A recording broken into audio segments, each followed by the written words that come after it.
आम आदमी पार्टी नेता मनीष सिसोदिया की मुश्किलें थमने का नाम नहीं ले रही हैं। अब शराब घोटाले के बाद केंद्रीय अन्वेषण ब्यूरो यानी सीबीआई ने सिसोदिया के खिलाफ जासूसी कांड में एफआईआर दर्ज की है।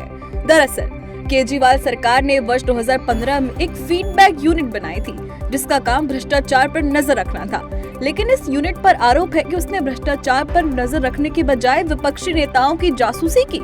सीबीआई की जांच में दावा किया गया था कि केवल 8 महीनों के भीतर यूनिट ने 700 से ज्यादा मामलों की जांच की थी।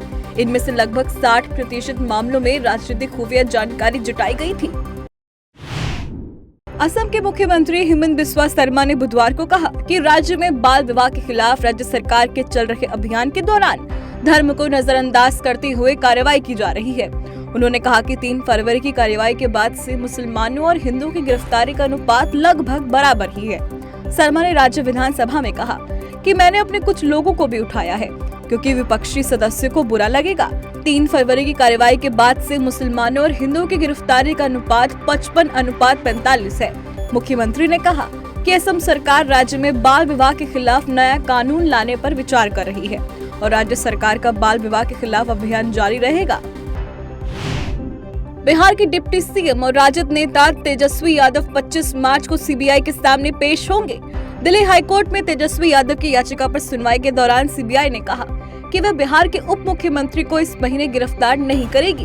अब तेजस्वी यादव 25 मार्च को दिल्ली स्थित सीबीआई मुख्यालय में सुबह 10:30 बजे पूछताछ के लिए पेश होंगे। बता दें कि तेजस्वी यादव ने नौकरी के बदले जमीन मामले में सीबीआई के समन पर रोक की मांग को लेकर हाईकोर्ट में याचिका दाखिल की थी, लेकिन कोर्ट ने समन पर रोक लगाने से इनकार कर दिया। बार काउंसिल ऑफ इंडिया यानी बीसीआई ने विदेशी कानून, अंतर्राष्ट्रीय कानूनी मुद्दों और मध्यस्थता जैसे क्षेत्रों में विदेशी वकीलों और विधि फर्म को वकालत करने की अनुमति देने का फैसला किया है। बीसीआई ने कहा कि इससे भारतीय और विदेशी दोनों तरह के वकीलों को लाभ होगा।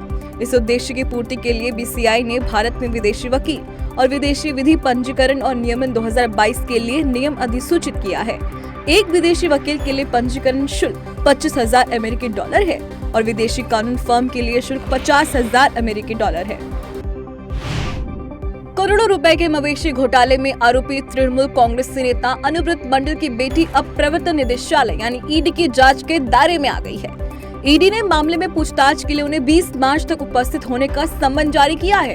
केंद्रीय एजेंसी द्वारा दावा किया गया है कि अनुब्रत की दोनों कंपनियां मूल रूप से शेल कंपनियां थी, यानी किसी प्रकार का कोई कार्य नहीं, जो मवेशी तस्करी घोटाले की आमदनी को अलग अलग माध्यमों से ठिकाने लगाने के लिए बनाई गई थी। बीते मंगलवार दोपहर अनुब्रत मंडल के निजी चार्टर्ड अकाउंटेंट मनीष कोठारी को भी ईडी ने पूछताछ के बाद गिरफ्तार कर लिया था। बता दें कि सीबीआई ने वर्ष 2020 में पशु तस्करी के मामले में केस दर्ज किया था। सीबीआई के मुताबिक 2015 से 17 के दौरान सीमा सुरक्षा बल को 20,000 से ज्यादा पशुओं के कटे सर मिले थे।